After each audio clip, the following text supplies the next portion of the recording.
అంబేద్కర్ కోనసీమ జిల్లా మండపేట దగ్గర గొల్లపుంత రోడ్లో ఏమాట బుద్ధ స్టాచ్యూ ఓం సిటీ లేఅవుట్ అట. అదేదో ఉందట అక్కడ. బుద్ధ స్టాచ్యూ ఓం సిటీ లేఅవుట్ ఏదో. అందులో December 31 నైట్ను పురస్కరించుకొని టీడీపీ జనసేన నేతలు ఏర్పాటు చేసినటువంటి రేవ్ పార్టీ, ఆ రేవ్ పార్టీలో వీడియోలు ఒక 2 రోజులు ఆలస్యంగా బయటకు వచ్చాయి. బాబోయ్ బాబోయ్ బాబోయ్, ఏం వీడియోలు రయ్యా, అదేం ఎక్స్పోజింగ్, ఏం కళాకారులు ఉన్నారా బాబు. చూడండి, చూస్తారా. అయితే ఇట్లా రేవ్ పార్టీ జరిగింది. వీడియో ఇదంతా కొందరి మీద పోలీసులు కేసు పెట్టారు. బట్ పైనుంచి ఒత్తిడి ఉంది, వాళ్ళ మీద కేసులు పెట్టొద్దండి అని చెప్పి. ఈ వార్తలన్నీ చక్కర్లు కొడుతూ ఉంటే నేను మా టీంలో ఒకరిని అడిగాను, వీడియో ఉందట ఏదో, నిజమేనా ఏంటని చెప్పి అలా అడగగానే ఇలా వచ్చేసింది, పంపించేశారు. ఇంత షార్ట్గా ఎట్లా వచ్చింది అంటే మా ఊరి దగ్గరే, మా ఊరికి చాలా దగ్గరలోనే అంటున్నారు. పాపం మా వాళ్ళు లైవ్ పర్ఫార్మెన్స్ మిస్ అయినట్లున్నారేమో.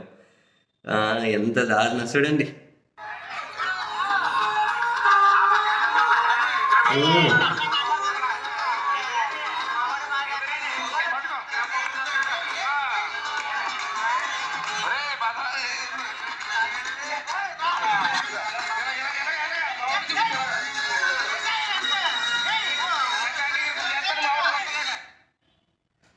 ఓరే నీ పాస్ ఇలా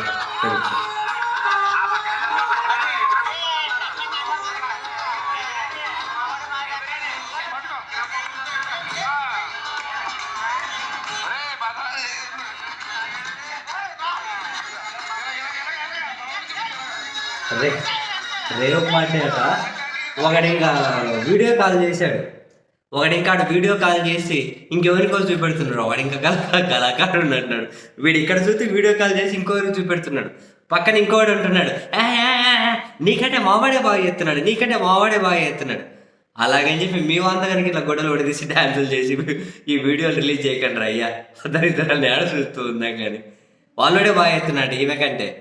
మరి మీ వంతగా నేను గొడవలు ఇప్పుడు డ్యాన్స్ చేపిస్తారా ఏం పడు. ఆ పని చేయించి ఆనందపడండి. మరి రేవు పార్టీలట పబ్లిక్లో ఈ విధంగా చేపించి ఇదేం ఆనందం, ఇదేం స్వరకానందం అయ్యా. నిజంగా పోలీసులు కేసు అయితే పెట్టారట. అధికార పార్టీ వాళ్ళు కదా, ఇంకా కేసులు పెట్టినా ఏదో ఏమంటారు, ఫుల్ వైరల్ అవుతున్నాయి, అందరికీ తెలిసిపోయిందని చెప్పి కేసు పెట్టకపోతే బాగోదని చెప్పి పెట్టి ఉంటారేమో. చూడాలి మరి. ఈ విచ్చలవిడితనం ఏందయ్యా స్వామి.